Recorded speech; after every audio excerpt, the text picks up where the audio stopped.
ਹਰਵਿੰਦਰ, ਅਗਲੀ ਜਿਹੜੀ ਆਪਾਂ ਗੱਲ ਕਰਦੇ ਹਾਂ ਸਿੱਖੀ ਨੂੰ ਲੈ ਕੇ ਤੇ ਨਾਲ AI ਨੂੰ ਜਿਹੜਾ ਉਹ ਲੈ ਕੇ, ਰੀਸੈਂਟਲੀ ਆਪਾਂ ਦੇਖਿਆ ਸੀਗਾ ਵੀ SGPC ਨੇ ਕਿਹਾ ਸੀਗਾ ਵੀ ਇੱਕ ਟੀਮ ਜਿਹੜੀ ਉਹ ਬਣਾਉਣ ਜਾ ਰਹੇ ਆ, ਖਾਸ ਕਰਕੇ AI ਨੂੰ ਤੇ ਗੁਰਬਾਣੀ ਨੂੰ ਜਿਹੜਾ ਉਹ ਲੈ ਕੇ, ਜੋ ਕੁਛ ਜਿਹੜਾ ਇਸ ਟਾਈਮ ਚੱਲ ਰਿਹਾ ਹੈਗਾ ਆ। ਹੋਰ ਵੀ ਬਹੁਤ ਸਾਰੀਆਂ ਜਿਹੜੀਆਂ ਚੀਜ਼ਾਂ ਆ ਉਹ ਆ ਰਹੀਆਂ। ਆਪਾਂ ਵੀ ਪਿਛਲੇ ਸਮਿਆਂ ਦੇ ਵਿੱਚ ਇੱਕ ਪ੍ਰੋਗਰਾਮ ਕੀਤਾ ਸੀ ਜਿਸ ਵਿੱਚ ਦਿਖਾਇਆ ਸੀਗਾ ਵੀ ਕਿਸ ਤਰੀਕੇ ਦੇ ਨਾਲ ਜਿਹੜਾ AI the model, I think ਉਹ ਗੂਗਲ ਦਾ ਸੀਗਾ ਸ਼ਾਇਦ, ਵੀ ਉਹ ਆਪਣੇ ਕੋਲੋਂ ਹੀ ਜਿਹੜੀ ਗੁਰਬਾਣੀ ਆ ਉਹ ਘੜ ਕੇ ਆਪਾਂ ਨੂੰ ਗਲਤ ਗੁਰਬਾਣੀ ਜਿਹੜੀ ਆ ਬੇਸਿਕਲੀ ਪੇਸ਼ ਜਿਹੜੀ ਉਹ ਕਰ ਰਿਹਾ ਸੀਗਾ। ਉਸੇ ਦਰਮਿਆਨ ਜਿਹੜੇ ਸੁੰਦਰ ਗੁਟਕੇ ਐਪ ਬਣਾਉਣ ਵਾਲੇ ਤੇ ਸਿੱਖੀ ਟੂ ਦਾ ਮੈਕਸ ਵਾਲੇ, ਜਿਨ੍ਹਾਂ ਦੇ ਅਕਸਰ ਆਪਾਂ ਗੁਰਬਾਣੀ ਦੇ ਪਾਵਰ ਪੁਆਇੰਟਸ ਜਿਹੜੇ ਆਪਾਂ ਦੇਖਦੇ ਹਾਂ ਹਰ ਇੱਕ ਗੁਰੂ ਘਰ ਦੇ ਵਿੱਚ ਅਰਥਾਂ ਦੇ ਨਾਲ ਜੋ ਡਿਸਪਲੇ ਹੁੰਦਾ ਆ, ਵੀ ਉਹਨਾਂ ਦੁਆਰਾ ਇੱਕ AI ਮਾਡਲ ਜਿਹੜਾ ਉਹ ਬਣਾਇਆ ਜਾ ਰਿਹਾ ਹੈ ਕਿ AI ਏਜੰਟ ਆਇਆ ਆ, ਖਾਲਸ AI। ਸੋ ਇਸ ਸੰਦਰਭ ਦੇ ਵਿੱਚ ਕਿਵੇਂ ਜਿਹੜਾ ਉਸ ਨੂੰ ਦੇਖਿਆ ਜਿਹੜਾ ਉਹ ਜਾਣਾ ਚਾਹੀਦਾ ਹੈ, ਖਾਸ ਕਰਕੇ ਉਦੋਂ ਜਦੋਂ ਸਿੱਖਾਂ ਨੂੰ ਇਸ ਚੀਜ਼ ਦਾ ਟੈਨਸ਼ਨ ਵੀ ਨਾਲ ਦੇ ਨਾਲ ਆ ਵੀ ਕਿੱਦਾਂ ਦੀ ਚੀਜ਼ ਜਾਂ ਕੀ ਚੀਜ਼ ਜਿਹੜੀ ਇਸ ਦੇ ਵਿੱਚ ਪੇਸ਼ ਕੀਤੀ ਜਾ ਰਹੀ ਹੋ ਸਕਦੀ ਹੈ। ਹਾਂਜੀ, ਸੋ ਲੰਘੇ ਵੀਕਐਂਡ ਦੇ ਉੱਤੇ ਆਪਣੇ ਫਰੀਮਾਉਂਟ ਗੁਰਦੁਆਰਾ ਸਾਹਿਬ ਦੇ ਵਿੱਚ ਸਿੱਖੀ ਟੂ ਦਾ ਮੈਕਸ ਨੂੰ ਚਲਾਉਣ ਵਾਲੇ ਜਿਹੜੀ ਆਰਗੇਨਾਈਜੇਸ਼ਨ ਆ, ਜਿਹੜੀ ਤੁਸੀਂ ਹੁਣੇ ਨਾਂ ਲਿਆ, ਸੁੰਦਰ ਗੁਟਕਾ ਐਪ ਉਹਨਾਂ ਦੀ ਹੈਗੀ ਆ। ਸੋ ਸਿੱਖੀ ਟੂ ਦਾ ਮੈਕਸ ਵੀ ਉਹਨਾਂ ਦੀ ਆ, ਜਿਹੜੀ ਕਾਫੀ ਅਸੀਂ ਗੁਰਦੁਆਰਾ ਸਾਹਿਬ ਇਨਕਲੂਡਿੰਗ ਦਰਬਾਰ ਸਾਹਿਬ ਦੇ ਵਿੱਚ ਆਪਾਂ ਉਹਨਾਂ ਨੂੰ ਦੇਖਦੇ ਹਾਂ, ਉਹਨਾਂ ਦੇ ਟਰਾਂਸਲੇਸ਼ਨਸ ਵਰਤੀ ਜਾਂਦੀ ਆ। ਉਹ ਸਾਰਾ ਜਿਹੜਾ ਡੇਟਾ ਜਾਂ ਹੋਰ ਵੀ ਤੁਸੀਂ ਜਿਹੜੇ ਟਰਾਂਸਲੇਸ਼ਨ ਵਾਲੇ ਐਪਸ ਦੇਖੋਗੇ ਤੇ ਉਹਦੇ ਵਿੱਚ ਬਾਣੀ ਡੇਟਾਬੇਸ ਕਰਕੇ ਨਾ ਉਹਨਾਂ ਦਾ ਬੇਸਿਕ ਡੇਟਾਬੇਸ ਹੈ, ਜਿੱਥੋਂ ਸਾਰੀ ਇਨਫੋਰਮੇਸ਼ਨ ਜਿਹੜੀ ਆ ਉਹ ਪੁੱਲ ਹੁੰਦੀ ਆ। ਸੋ ਉਹਨਾਂ ਦੇ ਜਿਹੜੇ ਮੈਨੇਜਿੰਗ ਡਾਇਰੈਕਟਰ ਆ ਇੰਦਰ ਸਿੰਘ ਹੁਣੀ, ਉਹ ਐਗਜ਼ੈਕਟਿਵ ਡਾਇਰੈਕਟਰ ਆ ਤੇ ਉਹ ਗੁਰਦੁਆਰਾ ਸਾਹਿਬ ਫਰੀਮਾਉਂਟ ਦੇ ਵਿੱਚ ਆਏ। ਸੋ ਉਹਨਾਂ ਜਿਹੜੀ ਪ੍ਰੈਜੈਂਟੇਸ਼ਨ ਦਿੱਤੀ, ਪਹਿਲਾਂ ਦੀਵਾਨ ਹਾਲ ਦੇ ਵਿੱਚ ਦਿੱਤੀ, ਫਿਰ ਸਾਡਾ ਜਿਹੜਾ AI ਦਾ ਕਲਾਸਿਸ ਚੱਲ ਰਹੀਆਂ ਉਹਦੇ ਵਿੱਚ ਆ ਕੇ ਉਹਨਾਂ ਸਾਨੂੰ ਜਾਣਕਾਰੀ ਦਿੱਤੀ। ਫਿਰ ਥੋੜੀ ਆਫਲਾਈਨ ਉਹਨਾਂ ਦੇ ਨਾਲ ਕਨਵਰਸੇਸ਼ਨ ਹੋਈ, ਡਿਸਕਸ਼ਨ ਹੋਈ, ਉਹਨਾਂ ਦਾ ਫਿਊਚਰ ਰੋਡ ਮੈਪ ਵਗੈਰਾ ਉੱਤੇ ਗੱਲਾਂ ਬਾਤਾਂ ਹੋਈਆਂ। ਸੋ ਬੜੇ ਇਨਕਰੇਜਿੰਗ ਜੀ, ਚੜ੍ਹਦੀ ਕਲਾ ਵਾਲੀ ਕਨਵਰਸੇਸ਼ਨ ਹੋਈ।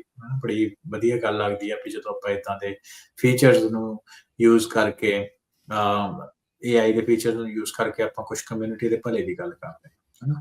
ਸੋ ਹੁਣ ਆਪਾਂ ਗੱਲ ਕਰਦੇ ਹਾਂ ਖਾਸ ਤੌਰ ਦੇ ਉੱਤੇ ਜਿਹੜੀ ਤੁਸੀਂ ਗੱਲ ਕੀਤੀ, ਉਹ ਕੋਈ ਮਾਡਲ ਨਹੀਂ ਬਣਾ ਰਹੇ, ਲਾਰਜ ਲੈਂਗੁਏਜ ਮਾਡਲ ਨਹੀਂ, ਪਰ ਐਗਜ਼ਿਸਟਿੰਗ ਮਾਡਲਸ ਨੂੰ ਯੂਜ਼ ਕਰਕੇ ਇੱਕ ਚੈਟ ਬੋਟ ਬਣਾ ਰਹੇ। ਹੁਣ ਮਿਸਾਲ ਉਹਨਾਂ ਨੇ ਕੁਝ ਡੇਟਾ ਸਾਡੇ ਸਾਹਮਣੇ ਲੈ ਕੇ ਆਉਂਦਾ, ਪਰ ਜਿਹੜਾ ਕਿ ਬੜਾ ਇੰਟਰਸਟਿੰਗ ਆ। ਆਪਣੇ ਜਿਹੜੇ ਸਰੋਤੇ ਆ, ਵਿਊਅਰਸ ਆ, ਉਹਨਾਂ ਨੂੰ ਵੀ ਗੱਲ ਸੁਣ ਕੇ ਬੜੀ ਹੈਰਾਨੀ ਹੋਊਗੀ ਕਿ ਸਾਡੇ ਜਿਹੜੇ ਬੱਚੇ ਆ ਉਹ ਚੈਟ GPT ਨੂੰ ਕੁਐਸਚਨ ਪੁੱਛਦੇ ਆ ਅਬਾਊਟ ਜਿਹੜੀ ਉਹਨਾਂ ਦੀ ਗਿਣਤੀ ਹੈਗੀ, ਜੇ ਮੈਂ ਗਲਤ ਨਾ ਹੋਵਾਂ ਤੇ ਅਬਾਊਟ 55% ਹੈਗੀ ਸੀ, ਤੇ ਜਿਨ੍ਹਾਂ ਦੇ ਵਿੱਚੋਂ 50% ਪੇਰੈਂਟਸ ਨੂੰ ਪਤਾ ਹੀ ਨਹੀਂ ਵੀ ਸਾਡੇ ਬੱਚੇ ਜਿਹੜੇ ਆ AI ਚੈਟ GPT ਵਰਤ ਰਹੇ। ਅੱਛਾ, ਹਾਂਜੀ। ਸੋ ਕਿੱਥੇ ਵਰਤੀ ਜਾ ਰਹੇ ਹੋ? ਆਪਣੇ ਆਈਪੈਡ 'ਚ, ਫੋਨ 'ਚ, ਕਿੱਥੇ ਵਰਤੀ ਵੀ ਹੋਵੇ, ਹੈਨਾ? ਸੋ ਕਹਿਣ ਦਾ ਭਾਵ ਇਹ ਆ ਕਿ ਇਹ ਨਾ ਇੱਕ ਡੇਟਾਬੇਸ ਦੇ ਉੱਤੇ ਵੀ ਆਪਾਂ ਡੈਡੀਕੇਟਡ ਗੱਲ ਕਰਨੀ, ਕਿਉਂਕਿ ਇਹ ਗੱਲ ਆਪਾਂ ਕੁਝ ਸਾਲ ਪਹਿਲਾਂ ਕਰਦੇ ਸੀ ਨਾ ਕਿ AI ਇਵੈਂਚੁਅਲੀ ਸੋਸ਼ਲ ਮੀਡੀਆ ਦੇ ਵਾਂਗ ਵੀ ਹੋ ਜਾਏਗੀ। ਸੋ ਉਹ ਕਈ ਜਿਹੜੀ ਕਨਵਰਸੇਸ਼ਨ ਆ, ਕੁਝ ਫਨੀ ਕਨਵਰਸੇਸ਼ਨ ਵੀ ਆ ਵੀ ਮੇਰੇ ਮਾਂ ਪਿਓ ਜਿਹੜੇ ਆ ਉਹ ਮੈਨੂੰ ਸਕੋਲਡ ਕਰਦੇ ਪਏ ਤੇ ਮੈਂ ਹੁਣ ਕੀ ਕਰਾਂ। ਸੋ ਇਦਾਂ, ਕਿਉਂਕਿ ਸਾਰੀ ਗੱਲਾਂ ਤੁਸੀਂ ਆਪਣੇ ਪੇਰੈਂਟਸ ਨੂੰ ਨਹੀਂ ਪੁੱਛਦੇ। ਬੱਚੇ ਸਾਰੇ ਅਸੀਂ ਪਤਾ ਆਪਾਂ 100% ਗੱਲਾਂ ਤੇ ਆਪਣੇ ਮਾਂ ਪਿਓ ਨੂੰ ਨਹੀਂ ਪੁੱਛ ਸਕਦੇ।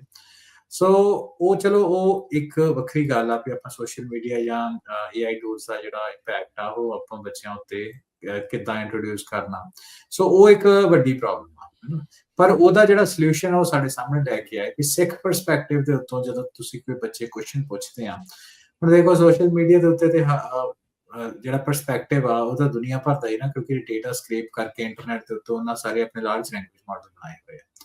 ਸੋ ਉਹਦੇ ਕਰਕੇ ਤੁਹਾਡੇ ਮੰਨ ਲਓ ਵੀ ਕੁਝ ਤੁਸੀਂ ਕੋਈ ਸਪੈਸੀਫਿਕ ਕੁਐਸਚਨ ਪੁੱਛਦੇ ਹੋ ਵੀ ਆਪਾਂ ਫੈਮਿਲੀ 'ਚ ਕਿੱਦਾਂ ਵਿਚਰਨਾ, ਰਾਈਟ? ਫੈਮਿਲੀ ਕੀ ਹੁੰਦੀ ਆ? ਮੈਂ ਐਗਜ਼ਾਮਪਲ ਲੈ ਰਿਹਾ ਵੈਸੇ, ਤੇ ਫੈਮਿਲੀ ਦੀ ਡੈਫੀਨੇਸ਼ਨ ਕੀ ਹੁੰਦੀ ਆ? ਤੇ ਜੇ ਮੈਜੋਰਿਟੀ ਦੁਨੀਆ ਦੇ ਵਿੱਚ ਫੈਮਿਲੀ ਦੀ ਡੈਫੀਨੇਸ਼ਨ ਇਹ ਕਹਿਣਗੇ ਵੀ ਅਸੀਂ ਆ, ਸਾਡੇ ਭੈਣ ਭਰਾ, ਸਾਡੀ ਫੈਮਿਲੀ, ਰਾਈਟ? ਜਿੱਦਾਂ ਵੈਸਟ ਦੀ।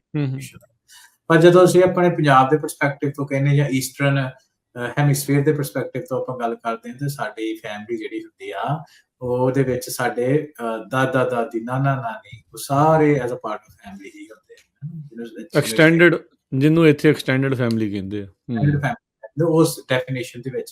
ਸੋ ਜਦੋਂ ਆਪਾਂ AI ਜਾਂ ਦੋਹਾਂ ਤਰ੍ਹਾਂ ਦੇ ਡੇਟਾ ਦੇ ਨਾਲ ਟ੍ਰੇਨ ਹੋਈ ਆ, ਸੋ ਡਿਪੈਂਡ ਕਰਦਾ weight ਕਿਹਦੇ ਜ਼ਿਆਦਾ, ਵਿੱਚ ਆਫ ਕੋਰਸ ਵੈਸਟ ਦੇ ਹੋਣਗੇ। ਤੇ ਜਦੋਂ ਬੱਚੇ ਪੁੱਛਣਗੇ ਕਿ ਮੇਰੀ ਫੈਮਿਲੀ ਕੀ ਹੈ, ਤੇ ਤੁਸੀਂ ਇਹ ਇਮੇਜਿਨ ਕਰੋ ਕਿ ਜ਼ਿਆਦਾ ਉਹਨਾਂ ਨੂੰ ਜਿਹੜਾ ਆਨਸਰ ਆ ਕੀ ਮਿਲੂਗਾ, ਉਹ ਮਿਲੂਗਾ ਮਾਂ ਪਿਓ ਤੇ ਭੈਣ ਭਰਾ।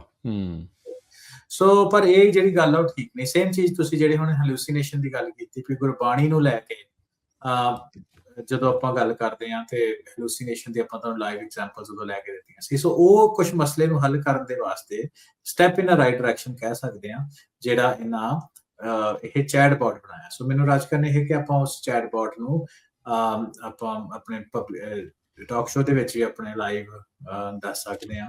ਹਾਂਜੀ, ਆਪਾਂ ਦਿਖਾ ਦਿੰਦੇ ਹਾਂ, ਬਿਲਕੁਲ ਆਪਾਂ ਸ਼ੋਅ ਕਰਦੇ ਹਾਂ। ਸੋ ਮਿਸਾਲ ਦੇ ਤੌਰ ਦੇ ਉੱਤੇ ਕਈ ਵਾਰ ਹੈ ਨਾ, ਬੱਚੇ ਜਿੱਦਾਂ ਤੁਸੀਂ ਦੇਖ ਸਕਦੇ ਹੋ ਸਿੱਖੀ ਟੂ ਦਾ ਮੈਕਸ ਦਾ ਖਾਲਿਸ AI ਚੈਟਬੋਟ ਆ, ਤੇ ਇਹਦੇ ਵਿੱਚ ਕਿਉਂਕਿ ਜਦੋਂ ਆਪਾਂ ਗੁਰਬਾਣੀ ਨੂੰ ਪੜ੍ਹਦੇ ਨਾ, ਥੋੜਾ ਜਿਹਾ ਆਮ ਕਨਸੈਪਟ ਦੇ ਨਾਲ ਡਿਫਰੈਂਟ ਆ, like objective search. Let's ask ਇਸ AI ਨੂੰ, ਜਿੱਦਾਂ ਅੱਜ ਕੱਲ ਦੁਨੀਆ ਨੂੰ ਸਟ੍ਰੈਸ ਬਹੁਤ ਆ, how to deal with stress. So ਇਹਦਾ ਜਿਹੜਾ ਚੈਟਬੋਟ ਹੈ ਟ੍ਰੇਨਡ ਹੀ ਇਸ ਹਿਸਾਬ ਦੇ ਨਾਲ ਕਿ ਗੁਰਬਾਣੀ ਦੇ ਆਧਾਰ ਤੇ ਹੀ ਇਹਨੇ ਤੁਹਾਨੂੰ ਰਾਹ ਦੱਸਣਾ ਵਾ। ਹਾਂਜੀ, ਮੈਂ ਇੱਕ ਚੀਜ਼ ਹਰਵਿੰਦਰ ਦੱਸ ਦਿੰਦਾ ਵੀ ਜਿਹੜੀ ਵੈਬਸਾਈਟ ਸਿੱਖੀ ਟੂ ਦਾ ਮੈਕਸ ਆ, ਉਹਦੇ ਉੱਤੇ ਹੀ ਆ ਲਿਖਿਆ ਆ get your question answered by Khalis AI, try it now. So ਇਹ ਆਪਾਂ ਚਲੋ ਪੁੱਛ ਲੈਂਦੇ ਆ। ਹਾਂਜੀ, ਉੱਦਾਂ ਉਹਨਾਂ ਨੇ ਬਿਲਕੁਲ ਲਿਖਿਆ ਵੀ ਐਕਸਪੈਰੀਮੈਂਟਲ ਫੀਚਰ ਆ। ਜੇ ਤੁਹਾਨੂੰ ਕਿਸੇ ਨੂੰ ਕੁਛ ਲੱਗਦਾ ਵੀ ਕਿਤੇ ਕੁਛ ਗੜਬੜ ਆ ਜਾਂ ਗਲਤ ਆ, ਤਾਂ ਪਲੀਜ਼ ਉਹਨਾਂ ਨੂੰ ਦੱਸੋ ਵੀ।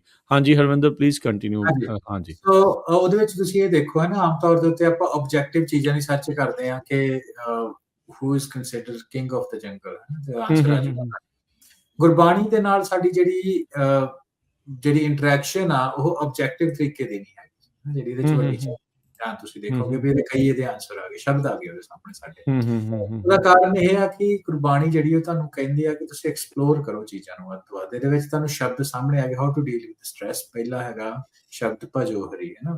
ਦੂਸਰਾ ਸ਼ਬਦ ਤੁਸੀਂ ਕਲਿੱਕ ਕਰਦੇ ਹੋ, ਕੋਰਸ ਤੁਹਾਨੂੰ ਦਸਮ ਗ੍ਰੰਥ ਵਿੱਚ ਸ਼ਬਦ ਤੁਹਾਨੂੰ ਸਾਹਮਣੇ ਆ ਜਾਂਦਾ।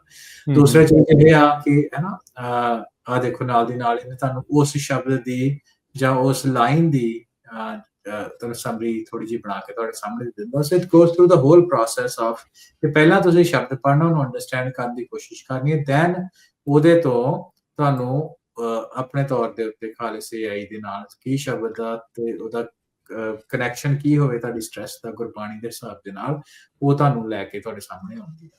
ਸੋ ਕਹਿਣ ਦਾ ਮਤਲਬ ਇਹ ਆ ਰਾਜਕਰਨ, ਜੇ ਤੁਸੀਂ ਵਾਪਸ ਜਾਓ ਹੋਰ ਥੱਲੇ ਸਕਰੋਲ ਕਰੋ, ਹੈ ਨਾ, ਇਹਨੇ ਤੁਹਾਨੂੰ ਆਬਜੈਕਟਿਵ ਆਨਸਰ ਨਹੀਂ ਦੇਣਾ, ਕਿਉਂਕਿ ਗੁਰਬਾਣੀ ਜਿਹੜੀ ਆ ਉਹਨੂੰ ਸਮਝਣ ਦਾ ਤਰੀਕਾ ਇੱਕ ਤੁਹਾਡੀ ਰਿਲੇਸ਼ਨਸ਼ਿਪ ਵੀ ਬਣਦੀ ਹੈ ਗੁਰਬਾਣੀ ਦੇ ਨਾਲ। ਉਹ ਜਿਹੜੀ ਚੀਜ਼ ਆ ਉਹਨੇ ਤੁਹਾਨੂੰ ਡੀਲ ਕਰਨਾ ਕਿ ਤੁਸੀਂ ਇਹ ਸਾਰੀ ਚੀਜ਼ਾਂ ਨੂੰ ਮੈਨੇਜ ਕਿੱਦਾਂ ਕਰਨਾ। ਕਿਉਂਕਿ ਇੱਕ ਤਾਂ ਚੀਜ਼ ਹੁੰਦੀ ਹੈ ਵੀ ਤੁਸੀਂ A = B ਤੇ B = C ਦਾ ਮਤਲਬ A = C, ਏਦਾਂ ਇੱਕ ਗੱਲ ਹੁੰਦੀ ਬਿਲਕੁਲ ਸਿੱਧ ਪੱਧਰੀ। ਇੱਕ ਦੂਸਰੀ ਗੱਲ ਹੁੰਦੀ ਆ ਜਿਹਦੇ ਵਿੱਚ ਥਰੂ ਦਾ ਪ੍ਰੋਸੈਸ ਜਾਂਦੇ ਹੋ, ਚੀਜ਼ਾਂ ਨੂੰ ਅੰਡਰਸਟੈਂਡ ਕਰਦੇ ਹੋ, ਸਮਝਦੇ ਹੋ, ਤੇ ਇਹਦੇ ਵਿੱਚ ਤੁਹਾਡੀ ਦਾਇਰਾ ਜਿਹੜਾ ਵਾ ਬਹੁਤ ਬ੍ਰੈਡਥ ਐਂਡ ਡੈਪਥ ਆ ਚੀਜ਼ਾਂ ਨੂੰ ਸਮਝਣ ਦੀ, ਉਹ ਜਿਹੜੀ ਆ ਗੁਰਬਾਣੀ ਤੁਹਾਨੂੰ ਬਹੁਤ ਚੰਗੇ ਤਰੀਕੇ ਦੇ ਨਾਲ ਸਮਝਾਉਂਦੀ ਆ। ਸੋ ਇਹਦੇ ਨਾਲ ਤੁਹਾਡੀ ਡਿਵੈਲਪਮੈਂਟ ਹੁੰਦੀ ਆ, ਮੈਂਟਲ ਗਰੋਥ ਹੁੰਦੀ ਆ ਗੁਰਬਾਣੀ ਦੇ ਕੰਟੈਕਸਟ ਦੇ ਵਿੱਚ, ਤੇ ਤੁਹਾਨੂੰ ਸਟ੍ਰੈਸ ਕੀ ਆ, ਸਟ੍ਰੈਸ ਕਿੱਦਾਂ ਹੋਏ ਇਸ ਐਗਜ਼ਾਮਪਲ ਦੇ ਵਿੱਚ, ਉਹ ਚੀਜ਼ ਤੁਹਾਨੂੰ ਜਿਹੜੀ ਆ ਚੰਗੇ ਤਰੀਕੇ ਦੇ ਨਾਲ ਸਮਝ ਆ ਜਾਊ। ਗੁਰੂ ਰਾਮਦਾਸ ਕੀ ਕਹਿ ਰਹੇ ਆ, ਗੁਰੂ ਨਾਨਕ ਦੇਵ ਜੀ ਕੀ ਕਹਿ ਰਹੇ ਆ, ਭਗਤ ਸਾਹਿਬਾਨ ਕੀ ਕਹਿ ਰਹੇ ਆ, ਹਨਾ, ਤੇ ਜਾਂ ਓਵਰਆਲ ਕੰਟੈਕਸਟ ਚੀਜ਼ਾਂ ਦਾ ਕੀ ਆ। ਸੋ ਜਿੱਦਾਂ ਇਹਦੇ ਵਿੱਚ, ਸੌਰੀ ਮੈਂ ਤੁਹਾਡੀ ਗੱਲ ਨੂੰ ਵਿੱਚ ਇੱਥੇ ਕੱਟ ਰਿਹਾ, ਵੀ ਜਿੱਦਾਂ ਹੁਣ ਤੁਸੀਂ ਦੇਖੋ ਵੀ ਜਦੋਂ ਆਪਾਂ ਸਿੱਧਾ ਇਸ ਤੁਕ ਦਾ ਅਰਥ ਕਰਦੇ ਹਾਂ, meditate fearlessly on the lord god. So ਉਸ ਨੂੰ ਥੋੜਾ ਇਹਨਾਂ ਨੇ ਜਿਹੜੀ ਇਹਦੀ ਖਾਲਿਸ AI ਆ, ਉਸ ਤੁਕ ਦੇ ਮਤਲਬ ਨੂੰ ਉਹਨਾਂ ਨੇ ਹੋਰ ਜ਼ਿਆਦਾ ਐਕਸਪੈਂਡ ਕੀਤਾ ਆ। ਸੋ ਇਹ ਜਿਹੜਾ ਰਿਸਪੌਂਸ ਆ ਉਹ ਜਨਰੇਟ ਉਹ ਖਾਲਿਸ AI ਦੇ ਦੁਆਰਾ ਜਿਹੜਾ ਉਹ ਕੀਤਾ ਗਿਆ ਹੈਗਾ ਆ। ਸੋ ਉਹ ਉਸ ਤਰੀਕੇ ਦੇ ਨਾਲ ਜਿਹੜੇ ਅਰਥ ਆ ਉਹ ਸਾਹਮਣੇ ਆ। ਹੁਣ ਤੁਸੀਂ ਜੇ ਤੁਸੀਂ ਦੇਖੋ ਇੱਥੇ ਸਾਈਡ ਤੇ ਦੇਖਦੇ ਆ ਵੀ ਇਹ ਚੱਲ ਰਿਹਾ ਆ ਇਸ ਟਾਈਮ, ਵੀ ਉਹਦਾ ਜਨਰੇਟ ਜਿਹੜਾ ਉਹ ਕਰਨ ਜਾ ਰਿਹਾ ਆ, ਵੀ ਇਸ ਤਰੀਕੇ ਦੇ ਨਾਲ ਉਹ ਉਸ ਨੂੰ ਹੋਰ ਜ਼ਿਆਦਾ ਐਕਸਪਲੇਨ ਕਰਨ ਦੀ ਇੱਕ ਹਿਸਾਬ ਦੇ ਨਾਲ ਜਿਹੜੀ ਉਹ ਕੋਸ਼ਿਸ਼ ਇਸ ਦੇ ਜ਼ਰੀਏ ਜਿਹੜੀ ਉਹ ਹੋ ਰਹੀ ਆ। ਹਾਂਜੀ, ਤੁਸੀਂ ਮਿਸਾਲ ਦੇ ਤੌਰ ਤੇ ਆ ਸ਼ਬਦ ਦੇ ਕੰਟੈਕਸਟ ਦੇ ਵਿੱਚ ਸਟ੍ਰੈਸ ਦਾ ਕੀ ਮਤਲਬ ਹੈ ਨਾ। ਸੋ ਜਿੱਦਾਂ ਤੁਸੀਂ ਸ਼ਬਦ ਦੇ ਵਿੱਚ Ram Ram Ram Jap, Ramt Ram Sahai. When dealing with the stress, turn to meditation on Lord's name, Ram, Ram, Ram. For he becomes your true help and support. By connecting the divine through the guidance of the spiritual teachers, you can overcome destructive emotions like anger, greed, that fuel stress. This spiritual practice dissolves doubt and attachments, breaking the binding effects of worldly illusions and bringing inner peace. ਇਸ ਸ਼ਬਦ ਦੇ context ਦੇ ਵਿੱਚ ਸੋ ਜਦ ਤੁਸੀਂ ਮੰਨ ਲਓ ਕਿ ਤੁਹਾਨੂੰ ਮਲਟੀਪਲ ਸ਼ਬਦ ਤੁਹਾਡੇ ਸਾਹਮਣੇ ਆ ਤੇ ਉਹਦੇ ਵਿੱਚ ਤੁਸੀਂ ਦੂਸਰਾ ਕੋਈ ਸ਼ਬਦ ਲੈ ਕੇ ਆਉਂਦੇ ਹੋ ਨਾ, ਜੇ ਤੁਸੀਂ ਵਾਪਸ ਜਾਂਦੇ ਹੋ ਤੇ ਹੋਰ ਸ਼ਬਦ ਦੇ ਵਿੱਚ ਉਹਦੇ ਜਨਰੇਟ, ਕਿਉਂਕਿ ਜਨਰੇਟਿਵ AI ਆ ਤਾਂ ਉਹਨੇ ਉਸ ਸ਼ਬਦ ਦੇ ਕੰਟੈਕਸਟ ਦੇ ਵਿੱਚ ਸਾਸ ਪ੍ਰਭ ਮਨੇ ਸੰਭਾਲੇ ਹੈ ਨਾ। ਉਹਦੇ ਵਿੱਚ dealing with the stress, find sanctuary in the company of holy people and offer your mind and body to divine. Remember, God is in each and every breath. This is constant reminder of completely quench the fire of your desires and worries. Gather only a spiritual wealth which will truly go with you. ਸੋ ਤੁਸੀਂ ਇਹ ਦੇਖੋ ਕਿ ਆਪਾਂ ਪਹਿਲਾਂ ਵੀ ਗੱਲ ਕੀਤੀ ਨਾ social media ਦੀ, ਤੇ ਇੱਕ ਬੜਾ ਵਧੀਆ ਯੂਜ਼ ਹੈਗਾ AI ਦਾ। ਸੋ ਇਹ ਬੜੀ ਇਨਕਰੇਜਿੰਗ ਜੀ ਗੱਲ ਇਹਦੇ ਵਿੱਚ ਹੈਗੀ ਕਿ ਹੁਣ ਤੁਹਾਡੇ ਬੱਚੇ ਸੋਸ਼ਲ ਮੀਡੀਆ ਹਰਵਿੰਦਰ, ਸੌਰੀ ਇਸ 'ਤੇ ਮੈਂ ਤੁਹਾਨੂੰ ਕੱਟ ਰਿਹਾ, ਕੀ ਤੁਸੀਂ ਇਸ ਦੇ ਵਿੱਚ ਇਹ ਥੋੜ੍ਹਾ ਜਿਹਾ ਦੱਸ ਸਕਦੇ ਵੀ ਕੀ ਇਹ ਹਰ ਇੱਕ ਦੇ ਲਈ ਇਹਨਾਂ ਦੀ ਐਪ ਦੇ ਉੱਤੇ ਅਵੇਲੇਬਲ ਆ ਜਾਂ ਇਸ ਦੀ ਇੱਕ ਡਿਫਰੈਂਟ ਐਪ ਹੈਗੀ ਆ? ਨਹੀਂ, ਇਹ ਜੇ ਵੈਬ ਬਰਾਊਜ਼ਰ ਦੇ ਉੱਪਰ ਹੀ ਨਾ, ਇਹ ਕੁਐਸਚਨ ਬਾਰ-ਬਾਰ ਸਾਹਮਣੇ ਆਇਆ ਸੀ। ਇਹ ਜੇ ਵੈਬ ਬਰਾਊਜ਼ਰ ਆ, ਸੋ ਵੇਖੋ ਬਹੁਤ ਛੋਟਾ ਬਜਟ ਹੈਗਾ ਇਸ ਆਰਗੇਨਾਈਜੇਸ਼ਨ ਦਾ, ਜਿਹਦੇ ਵਿੱਚ ਬਹੁਤ ਜ਼ਿਆਦਾ ਵੱਡਾ ਕੰਮ ਇਹ ਕਰਦੇ ਪਏ ਆ। ਆਫ ਕੋਰਸ ਇਹਦੇ 'ਚ ਬਹੁਤ ਵਲੰਟੀਅਰ ਆ, 400 ਦੇ ਕਰੀਬ ਟੈਕੀ ਲੋਕ ਇਹਦੇ ਵਿੱਚ ਕੰਮ ਕਰਦੇ ਆ, ਵਲੰਟੀਅਰ ਕਰਦੇ ਆ। ਆਫ ਕੋਰਸ ਸਾਰੇ ਐਕਟਿਵ ਨਹੀਂ ਹੁੰਦੇ ਆਲ ਟਾਈਮ, ਬਟ ਉਹਦੇ ਇਹ ਹੈ ਕਿ ਨਾਨ ਪ੍ਰੋਫਿਟ ਆਰਗੇਨਾਈਜੇਸ਼ਨ ਦੇ ਥਰੂ ਆ, ਤੇ ਇਹਨਾਂ ਕੋਲ ਜੇ ਇੰਨਾ ਬਜਟ ਨਹੀਂ ਹੈਗਾ ਕਿ ਉਹ ਐਪ ਇਹਦੀ ਡਿਵੈਲਪ ਕਰ ਸਕਣ। ਇਹ ਤੁਸੀਂ ਵੈਬ ਬਰਾਊਜ਼ਰ ਦੇ ਉੱਪਰ ਜਾ ਕੇ ਖਾਲਿਸ ਦੇ ਉੱਤੇ ਜਾ ਕੇ ਤੁਸੀਂ ਇਹਨੂੰ ਦੇਖ ਸਕਦੇ ਹੋ ਤੇ ਇਹਨੂੰ ਐਕਸੈਸ ਕਰ ਸਕਦੇ ਹੋ। ਸੋ ਆਨਸਰਿੰਗ ਯੂਰ ਕੁਐਸਚਨ, ਇਹਨਾਂ ਦੀ ਐਪ ਨਹੀਂ ਹੈਗੀ ਅਜੇ ਵੈਬ ਬੇਸਡ ਜੀ।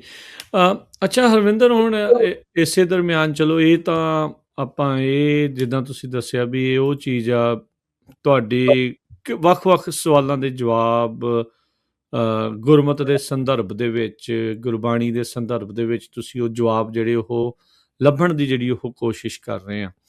ਪਰ ਇਸੇ ਦਰਮਿਆਨ ਜਿਹੜੀ ਚੀਜ਼ ਦੀ ਚਿੰਤਾ ਤੁਸੀਂ ਵੀ, ਮੈਂ ਵੀ, ਸਾਰੇ ਜਿਹੜੇ ਸਿੱਖ ਸੁਹਿਰਦ ਨੇ ਉਹ ਪ੍ਰਗਟਾ ਰਹੇ ਨੇ ਵੀ AI ਦੇ ਜਿਹੜੇ ਇਹ ਲਾਰਜ ਲੈਂਗੁਏਜ ਮਾਡਲਸ ਆ, ਉਹਨਾਂ ਦੇ ਵਿੱਚ ਸਿੱਖ ਪਰਿਭਾਸ਼ਾ, ਸਿੱਖ ਫਲਸਫਾ, ਸਿੱਖ ਇਤਿਹਾਸ ਸਹੀ ਢੰਗ ਦੇ ਨਾਲ ਪੇਸ਼ ਹੁੰਦਾ ਰਹੇ, ਉਹਦੇ ਲਈ ਕੀ ਕੋਸ਼ਿਸ਼ਾਂ ਚੱਲ ਰਹੀਆਂ ਤੇ ਕਿੱਥੇ ਤੱਕ ਆਪਾਂ ਪਹੁੰਚੇ ਆ ਜਾਂ ਅਜੇ ਕੋਸ਼ਿਸ਼ਾਂ ਸ਼ੁਰੂ ਹੋਣੀਆਂ? ਕਾਫੀ ਇਨੀਸ਼ੀਅਲ ਸਟੇਜ ਦੇ ਉੱਪਰ ਹੀ ਆ ਰਾਜਕਰਨ। ਉਹਦਾ ਕਾਰਨ ਅਗੇਨ ਇਹੀ ਆ ਕਿ ਜਦੋਂ ਆਪਾਂ ਭਾਸ਼ਾ ਦੀ ਗੱਲ ਕਰਦੇ ਹਾਂ ਜਾਂ ਕਲਚਰ ਦੀ ਗੱਲ ਕਰਦੇ ਹਾਂ, AI ਨੇ ਜਿਹੜਾ ਦੇਖੋ ਨਾ ਡੇਟਾ ਟ੍ਰੇਨ ਕਿੱਥੋਂ ਹੋਇਆ? ਟ੍ਰੇਨ ਤੇ ਇੰਟਰਨੈਟ ਤੋਂ ਹੋਇਆ। ਜੇ ਤੁਹਾਡੇ ਕੋਲ ਇਨਫ ਡੇਟਾ ਨਹੀਂ ਹੈਗਾ ਇੰਟਰਨੈਟ ਦੇ ਉੱਪਰ, ਤੇ ਇਹਦਾ ਮਤਲਬ ਤੁਹਾਡਾ ਜਿਹੜਾ ਤੁਸੀਂ ਚੰਗੀ ਤਰ੍ਹਾਂ ਪ੍ਰੈਜ਼ੈਂਟਡ ਨਹੀਂ ਹੋ। ਸੋ ਉਹਦੇ ਵਿੱਚ ਇਹ ਚੀਜ਼ ਆਪਾਂ ਨੂੰ ਸਾਹਮਣੇ ਲਿਆਉਣ ਦੀ ਲੋੜ ਆ ਕਿ ਬਹੁਤ ਜ਼ਿਆਦਾ ਜਿਹੜਾ ਸਿੱਖਾਂ ਦਾ ਡੇਟਾ ਆਨਲਾਈਨ ਨਹੀਂ ਪਿਆ। ਸੋ ਉਹਨੂੰ ਚੰਗੇ ਫਾਰਮੈਟ ਦੇ ਵਿੱਚ ਆਨਲਾਈਨ ਉਹਨੂੰ ਲੈ ਕੇ ਲਿਆਉਣਾ, ਨੰਬਰ 1, ਤਾਂ ਕਿ ਕਿਉਂਕਿ ਜਿਹੜੇ ਸਕ੍ਰੇਪਿੰਗ ਹੁਣ ਦੀ ਇੰਟਰਨੈਟ ਦੀ ਤਾਂ ਚੱਲਦੀ ਰਹਿੰਦੀ, ਜੇ ਤਾਂ ਬਹੁਤ ਜ਼ਿਆਦਾ ਤੁਹਾਡੇ ਕੰਟੈਕਸਟ ਦਾ ਡੇਟਾ ਇੰਟਰਨੈਟ ਦੇ ਉੱਪਰ ਪਿਆ ਹੋਊਗਾ ਜਨਰੇਟਡ, ਤੇ ਉਹਦੇ ਤੋਂ ਇਹ ਮਾਡਲ ਟ੍ਰੇਨ ਹੋ ਜਾਣਗੇ। ਇਹ ਇੱਕ ਤਰੀਕਾ, ਆਰਗੈਨਿਕ ਤਰੀਕਾ। ਜਿਹੜਾ ਦੂਸਰਾ ਤਰੀਕਾ ਰਾਜਕਰਨ ਇਹ ਆ ਕਿ ਜਿੱਦਾਂ ਹੁਣ ਬਾਣੀ DB ਆ, ਬਾਣੀ ਡੇਟਾਬੇਸ ਇਹਨਾਂ ਬਣਾਇਆ ਹੈ। ਸੋ ਵੱਡੀਆਂ ਕੰਪਨੀਜ਼ ਹੈਗੀਆਂ ਜਿਹੜੀਆਂ ਐਂਥਰੋਪਿਕ ਵਰਗੇ ਹੋ ਗਈਆਂ, ਚੈਟ GPT ਵਰਗੀਆਂ ਹੋ ਗਈਆਂ, ਉਹਨਾਂ ਤੱਕ ਰੀਚ ਕੀਤੀ ਜਾਵੇ ਕਿ ਦੇਖੋ ਆਹ ਸਾਡੇ ਕੋਲ ਸਹੀ ਡੇਟਾ ਜਿਹੜਾ ਹੈਗਾ ਵਾ ਹੈ, ਤੇ ਉਹਦੇ ਰਾਹੀਂ ਜਿੱਦਾਂ ਸੌਫਟਵੇਅਰ ਦੇ ਵਿੱਚ API ਯੂਜ਼ ਕੀਤੀਆਂ ਜਾਂਦੀਆਂ, AI ਦੇ ਵਿੱਚ MCP ਸਰਵਰਸ ਬਣਾਏ ਜਾਂਦੇ ਆ, ਜਿਹੜਾ ਕਿ ਇਹਨਾਂ ਦੇ ਰੋਡ ਮੈਪ ਦੇ ਵਿੱਚ ਮੈਂ ਦੇਖਿਆ ਹੈਗਾ। ਸੋ ਉਹ ਇੱਕ ਵਧੀਆ ਤਰੀਕਾ ਹੋ ਸਕਦਾ ਤਾਂ ਕਿ ਜਿਹੜੇ ਇਹਨਾਂ ਦੇ ਜਿਹੜੇ ਇਹਨਾਂ ਦੇ ਲਾਰਜ ਲੈਂਗੁਏਜ ਮਾਡਲ ਆ ਵੱਡੀਆਂ ਕੰਪਨੀਆਂ ਦੇ, ਉਹ ਇਹਨਾਂ ਦੇ ਡੇਟਾ ਉੱਤੇ ਟ੍ਰੇਨ ਹੋ ਜਾਣ। ਪਰ ਇਹਨਾਂ ਦੋਹਾਂ ਚੀਜ਼ਾਂ ਦੇ ਲਈ ਰਾਜ ਕਰਨਗੇ ਨਾ, ਆਪਾਂ ਨੂੰ ਇਸ ਫੀਲਡ ਦੇ ਵਿੱਚ ਲੋਕ ਬਹੁਤ ਚਾਹੀਦੇ ਆ। ਐਂਥਰੋਪਿਕ ਦੇ ਵਿੱਚ ਆਪਣੇ ਬੰਦੇ ਡਿਸੀਜਨ ਮੇਕਿੰਗ ਦੀ ਕਪੈਸਿਟੀ ਦੇ ਵਿੱਚ ਚਾਹੀਦੇ ਆ, ਜਿਹੜੇ ਸਾਨੂੰ ਇਸ ਚੀਜ਼ਾਂ ਨਾਲ ਇੰਟਰੋਡਿਊਸ ਕਰ ਸਕਣ, ਨੰਬਰ 1। ਤੇ ਨੰਬਰ 2 ਦੇ ਉੱਤੇ ਇਹ ਆ ਕਿ ਆਪਣੇ ਲੋਕ ਬਹੁਤ ਜ਼ਿਆਦਾ ਇੱਦਾਂ ਦਾ ਕੰਟੈਂਟ, ਸਿੱਖ ਪੱਖ ਜਿਹੜਾ ਪੱਖੀ ਕੰਟੈਂਟ ਹੈ ਜਿਹੜਾ ਉਹ ਜਨਰੇਟ ਕਰਕੇ ਆਨਲਾਈਨ ਵੈਬਸਾਈਟਸ ਦੇ ਉੱਪਰ ਜਾਂ ਡਾਕੂਮੈਂਟਸ ਦੇ ਉੱਪਰ ਜਾਂ ਬਲੌਗਸ ਦੇ ਉੱਪਰ ਪਾ ਸਕਣ, ਜਿੱਥੋਂ ਆਰਗੈਨਿਕਲੀ ਜਿਹੜੇ ਲਾਰਜ ਲੈਂਗੁਏਜ ਮਾਡਲ ਆ ਉਹ ਆਪਣੇ ਪੱਖ ਦੇ ਵਿੱਚ ਟ੍ਰੇਨ ਹੋ ਸਕਣ। ਸੋ ਇਹ 2 ਤਰੀਕੇ ਆ ਜੀ।